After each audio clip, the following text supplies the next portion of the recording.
Nkwanirizaako gwe munnange akyagyekuumiddeko ensi Buganda anti munnange ensi Buganda kuno kwe kwaffe Kabanda Musoke ow'ennabalanga Bukoba Kyaggwe akaala amatendo. Nze nkubuuzaako nateera olunaku olwaleero kansubire nti munnange oli bulungi. Olunaku nno olwaleero nzikiriza nkutuuseeko ekirime eky'ekitooke. Ekitooke okimanyi bulungi. Ekitooke nno munnange kimera kikulu nnyo wano mu Buganda. Bwe bisimbibwa nga bingi era bikola ekiyitibwa olusuku. Mu Buganda nno tulina ebika by'ebitooke eby'enjawulo nga Nakitembe, Nakyetengu, Kayinja, Mpologoma, Kisansa, Musakala, Kivuuvu, Gonja, Ndiizi n'ebirala. Omulimi yenna bw'abeera asimba ekitooke ateekwa okufuna ekifo nga kigimu bulungi. Ekitooke kiteekwa okuweebwa ebbanga lya fuuti nga 10 okuva ku kitooke ekimu okudda ku kirala. Ekinnya omusimbibwa ekitooke kirina okubeera fuuti 4 ku 4 mu bugazi ate mu kukka wansi fuuti 2. Kino kiyamba omulimi okufuna ekifo okumpi w'ateeka ebigimusa kubanga ekiriisa kino tekirina kuteekebwa ku kitooke kwennyini wabula ku mabbali g'ekinnya ng'olwo enkuba bw'etonnya amazzi go ne galyoka gakulukusa ekiriisa kino okukissa ku kitooke mu kigero ekyetaagisa ekirungi.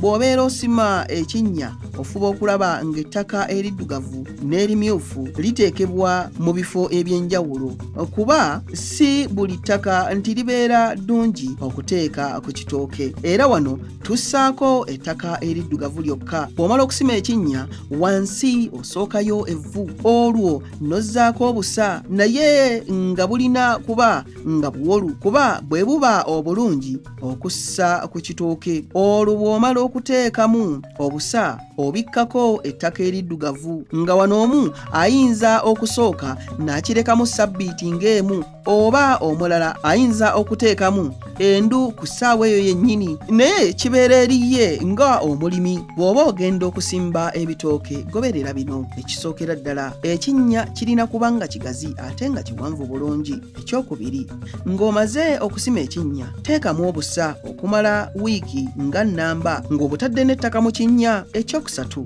nga sabbiiti nga 3 ziyiseewo takula mu kinnya mulimu watabulira obusa akatuli nga kawanvu oteekemu endu. Omulimi alina okusalira olusuku lwe waakiri emirundi 2 buli mwezi. Wano omulimi alina okujja essanja ebireka n'ebyayi ku bitooke. Omulimi alina okwegendereza ebintu by'akozesa mu kusalira ng'obwambe, ebiwabyo, ejjambiya n'ebirala kuba bigambibwa okusaasaanya obulwadde mu bitooke. Kiba kirungi obutagabana bintu ebyo na muntu mulala alina olusuku. Olusuku singa luweza emyezi 9 ng'ebitooke bitandise okuleeta eŋŋo oba okussa, omulimi talina kuddamu kulimisaamu nkumbi kubanga emirandira giba giranze nga singa gitemebwa kikosa enkula y'ekitooke. Omulimi alina okujja empumumpu ku kitooke nga singa ebiwagu byonna bibeera biweddeyo nga kino akikola akozesa omuti ogw'amakabyo so si kambe okutangira okusaasaanya obulwadde. Ekitooke nga kiwezezza endagala 5 tandikirawo okubikka entembo. Ekitooke tekirina kubeerako ssanja era tokikkiriza okubeerako mpumumpu. Ekitooke kirekeeko ensukusa 3 zokka kikisobozese okussaako ettooke eryegasa era eddene obulungi. Ekitooke bwe kiba nga kirumbiddwa obulwadde kisigulemu mangu nga tekinnayongera kusaasaanya bulwadde. Weewale okufuuyira mu lusuku n'eddagala okugeza nga 2,4-D kuba lya bulabe nnyo era lisobolera ddala okusaanyaawo amangu ddala olusuku lwo okusinziira ku banoonyereza abakugu mu bya ssaayansi w'ebyobulimi.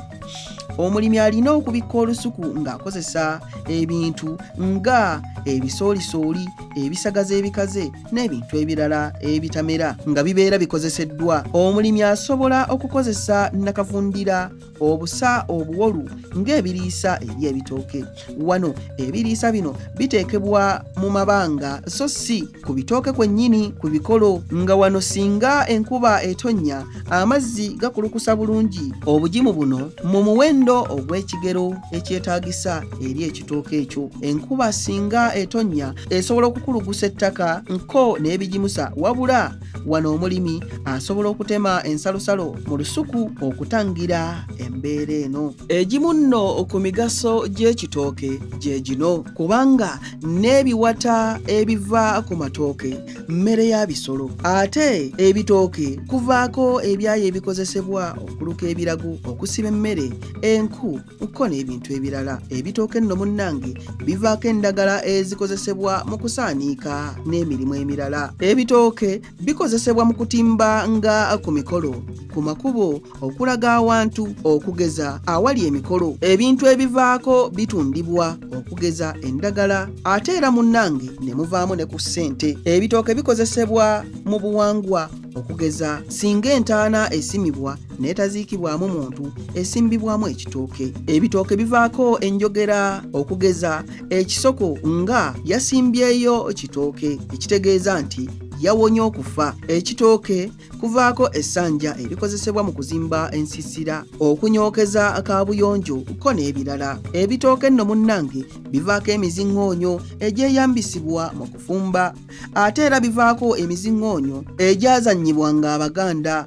Ebitooke nno munnange bivaako emiziŋŋoonyo egyazannyibwanga Abaganda, okugeza okulwana entooketooke. Ebitooke bivaako empummumpu nga byakuzannyisa by'abaana abamu n'okubisaanikizanga ku bidomola. Ebitooke ebyakayinja bivaako amabidde agakozesebwa mu kufumba omwenge, oba mu kuyiisa omwenge, oba mu kukola walagi. Ku bitooke nno ebyo munnange kuvaako ebireka ebikozesebwa mu kusogola omubisi, naddala mu byalo ewaffe eyo ennabalanga bukoba kyaggwe. Ate era nga n'ekirala, ebitooke bikozesebwa ng'ekintu ekyokusomako mu masomero. Ate era ku bitooke tufunako eddagala, tufunako munnange n'emmere.